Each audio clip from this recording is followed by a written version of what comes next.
Welcome to ForexTV.com. Today is Tuesday, August 11th. I'm Tim Kelly with your New York Forex Market Buzz. Forex trade has been choppy through the U.S. morning session, now seeing the dollar giving ground to the euro, yen, and sterling. However, still holding gains against Canadian and Australian dollars.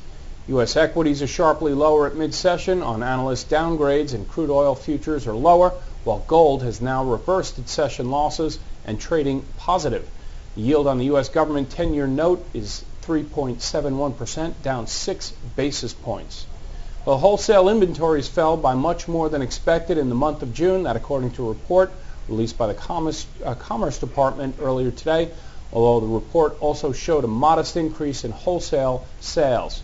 The report showed that wholesale inventories fell 1.7% in June, following a revised 1.2% decrease in May. Economists had expected inventories to fall 0.9% compared to the 0.8% drop originally reported for the previous month.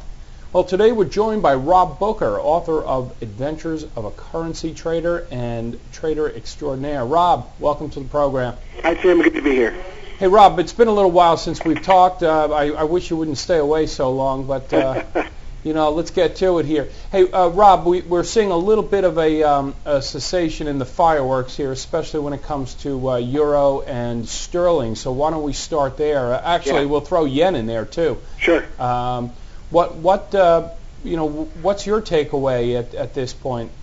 Across the board, it's just pretty clear to me that everybody's pricing in what they think is going to happen before it happens. And it's typical of late summer months when people are going on vacation, putting trades on before the economic reports, wanting things to get over with, becoming a little bit less patient. And what I'm looking at now is a market that has been extraordinarily impatient over the course of the last couple weeks, and it's just impossible for me to imagine that that's going to change all the way through the end of August, creating market conditions that are far more difficult to trade, really volatile in advance of economic reports, and then volatile sometimes in the opposite direction after the economic report. So coming into an inflation report coming out of the UK, I think it is tomorrow, that's the word of the day is caution in advance of some of these reports as traders try to price in something that they think is going to happen when, as you and I know, there's no certainty with respect to what we're going to hear about tomorrow. Sure. Well, Rob, we're coming off the heels of the BOE increasing the quantitative easing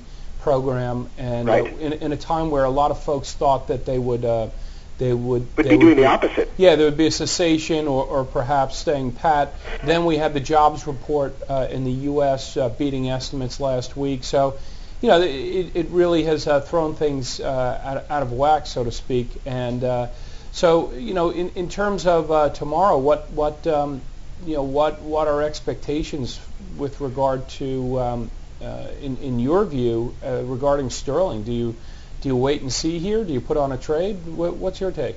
Well, there's a couple things that have come to mind as I've watched the market. Number one is that a lot of people priced in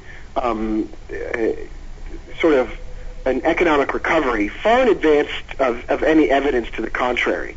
And so what happened was when the Bank of England came out and said basically we're not looking at an economic recovery, we're looking at a protracted, disappointing year or even longer, a recession that continues, what happened was we had a significant reaction in the opposite direction. And I think the Bank of England's painting the picture with the same colors that we always knew were the right ones, which is we're in for a protracted recession, that consumers that make less, don't have jobs, don't spend as much. Consumers that don't spend as much lead to a recession as GDP is significantly comprised of consumer spending. So what do I do going into tomorrow? I do the same thing I've been doing for a while, which has been selling pounds, selling sterling, and selling euros, especially selling sterling below about $1.64, 1.6420. I think we could easily see, $1.63, a 100-point move after that.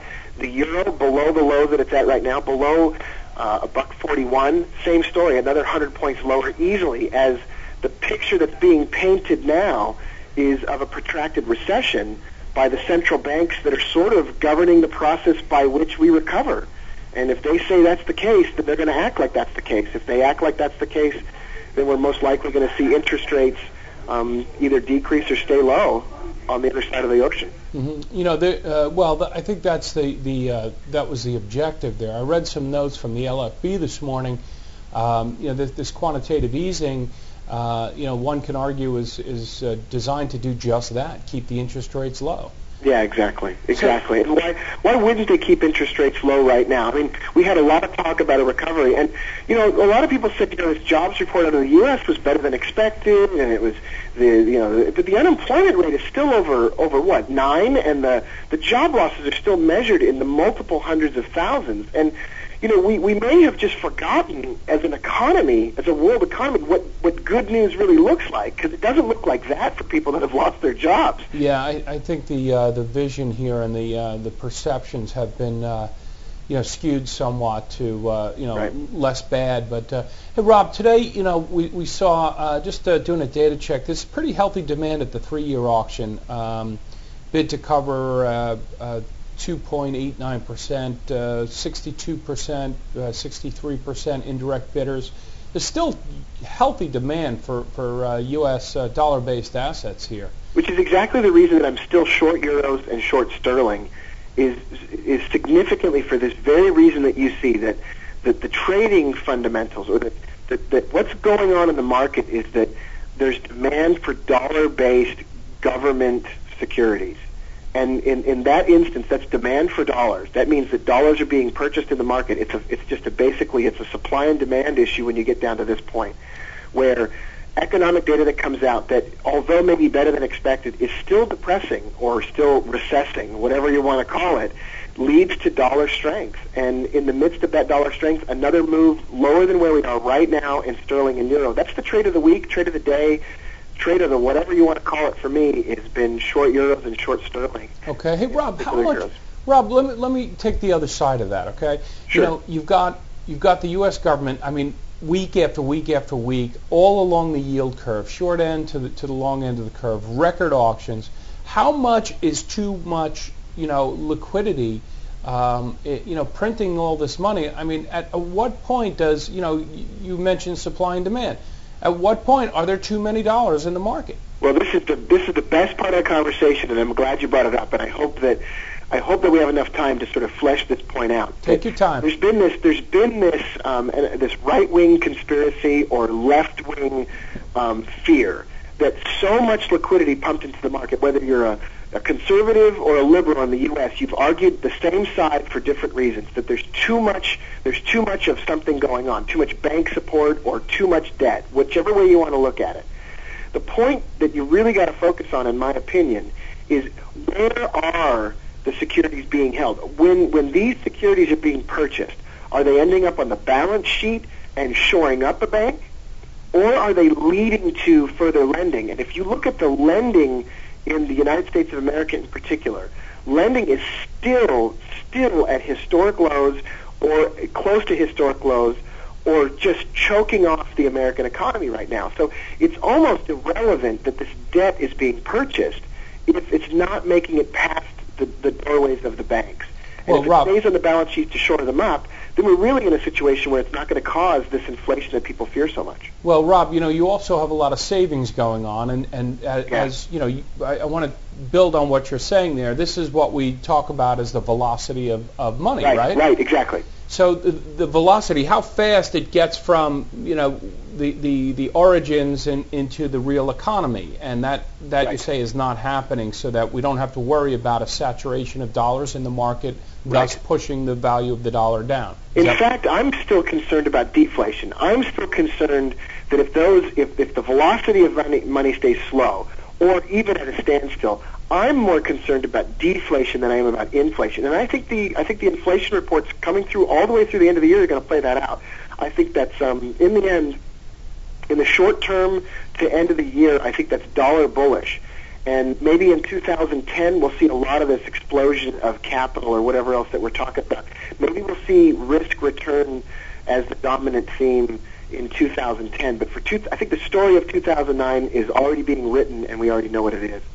Yeah, it's so you're saying risk aversion. Risk aversion is the end of the year. Maybe we had some return of risk, the last 3 or 4 months, but that was really groundless. If you look at the data and you pay attention to it, it seems groundless. And maybe a recovery or talk of a recovery just seemed maybe 3 or 4 months premature. Okay. Hey, Rob, right now we're seeing the S&P just shy away from that 1,000 mark. You think that, a lot of folks have been saying this is a bear market rally that we've experienced pushing the equities up over short-term resistance. What's your take there? Do you see a further fallout there and then, see the Forex market follow that? Well, for the last 3 to 4 weeks of the summer, coming into this period of time, I think it's a volatile time where it's very easily the case that we're going to see swings, 50 to 70 points in either direction, day after day, followed one after the other. And it's hard to see a situation where we see a protracted movement in one single direction, in particular upwards. My overall opinion going through the end of the year is we're much more likely to see 800 on the S&P than we are 1,200 from here. Sort of from this middle point right now, it seems really difficult to paint a picture where the market gains enough steam on the back of earnings, that just how are earnings going to materialize in a world where so many consumers, 2+ million consumers have lost their jobs, and that's the transparent number. It's very hard for me to imagine seeing 1,200 before we see 800 again. And so going into the rest of the summer, I see a lot of bouncing around, a lot of volatility. If you're an options trader, risk premium going up again as volatility increasing, options becoming more expensive, and a lot of uncertainty towards the end of the summer when we don't see a lot of direction right now. Okay. And hey, Rob, let's move it along to the rest of the week here. We did go over the inflation report in the UK. We have the Fed tomorrow. We have initial jobless claims at the end of the week. There's a lot of data in this week's. Anything you see out there that might change this sanguine picture that you painted, I think, pretty accurately. But if I'm going to focus, well, I don't know if it's accurate. Certainly hope that we do okay. But I think if there's anything that I'm concentrating on, it's now what does the Fed say, not in response to, but in conjunction with, or in contrast to what the Bank of England and the European Central Bank said last Thursday. Do they echo the sentiment that the recovery is going to take longer, that inflation is not as much of a worry, that the policy of easing shall continue? If they echo those sentiments, that's extraordinarily, in my opinion, dollar bullish, and it's extraordinarily weak for the market. And if that's what I'm going to concentrate on. And am I going to wait for that to come out? Absolutely. And if that comes out and they paint that same picture, regardless of what the euro does or what the sterling does or what the market does, I'm still dollar bullish if they echo those sentiments. Okay. Well, Rob, I think we'll leave it there. This has been a great segment. I appreciate it. You got a lot of info in there. You said you were going to take up a lot of time. You didn't. So thanks for doing that. It made my job a little easier. Always a pleasure having you on the show, Rob. Thanks, Tim. Appreciate it. Yeah, hey, if any of our listeners, any of our viewers want to connect with Rob, go to www.forextvconnect. Leave Rob some messages there, some notes. Make them all nice, please. Rob, again, thanks a lot. This has been your New York Forex Market Buzz with Rob Booker. I'm Tim Kelly. Join us later this afternoon for PM Exchange with guest Wayne McDonald of FX Boot Camp right here on forextv.com.